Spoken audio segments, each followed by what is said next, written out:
Day 6 at AirVenture 2010, back with another edition of Don's Den. It's a little cloudy out here today, and the field is instrument, so not too many people are coming in. We understand the weather's going to break up this afternoon, and we should have some clear skies for the air show starting about 2 o'clock this afternoon. So if you're thinking about heading in, make sure you just come on up to Oshkosh and enjoy these last 2 days of AirVenture 2010.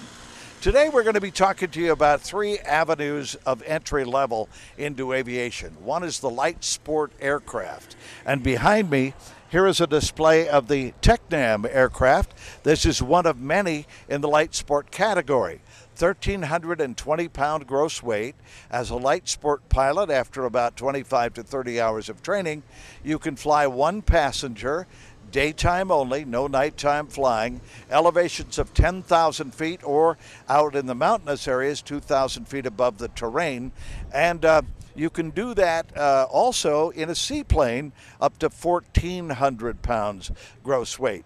Then you have the recreational pilot, which involves just a little more training, same rules, and obviously you can fly a little heavier airplane. You can fly up to 180 horsepower, Cessna 172, for instance, with a 180 horsepower. You can fly a 4-place airplane with 3 passengers. There is a medical requirement for the recreational pilot. You must have a 3rd-class medical by the FAA. Now, in light sport, you do not need any medical at all. For instance, you can fly with a valid driver's license and certify yourself as medically safe. Then there's the 3rd avenue, and that's called ultralight. These airplanes weigh 254 pounds maximum, require no pilot certificate, require no certification, and no certification number. That's true ground routes pilot, and we're going to head right up to the ultralights and see what's going on there today. Ultralight aircraft have the sensation of just about flying like a bird. As a matter of fact, we have an ultralight aircraft right behind me.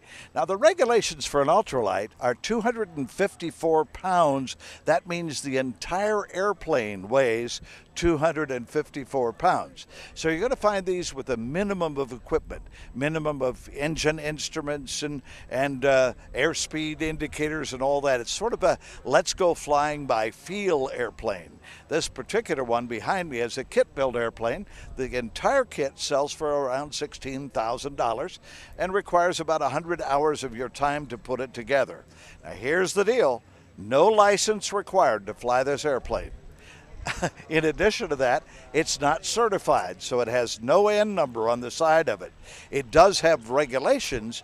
You can't fly into controlled airspace with it, but if you've got a little grass field almost anywhere, and it's 100 feet long or less even, you can get off and right back on that field with this airplane.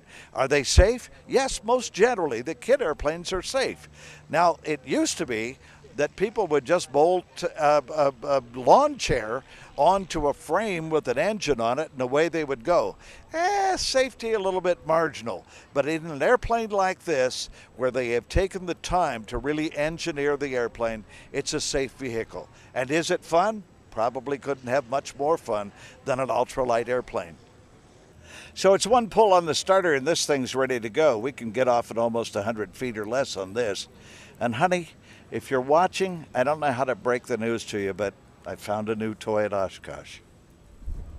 There are a few traditions here at AirVenture every year, and for the past 23 years, at the corner of Knapp Street and Vern Avenue, you'll find a guy by the name of Jerry Steger. Jerry is a famous one-man band, almost as popular as bratwurst and Wisconsin cheese, and every year he entertains all the folks at AirVenture, and this year is no exception. So come on down and see Jerry, corner of Knapp Street and Vern Avenue.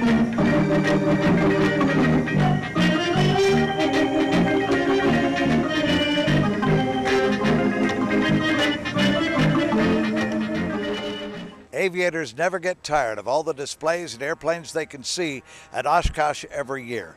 A huge air show. Everybody is so happy to be here. And, of course, we've got 41,000 campers attest to the fact that this is the world's largest campground.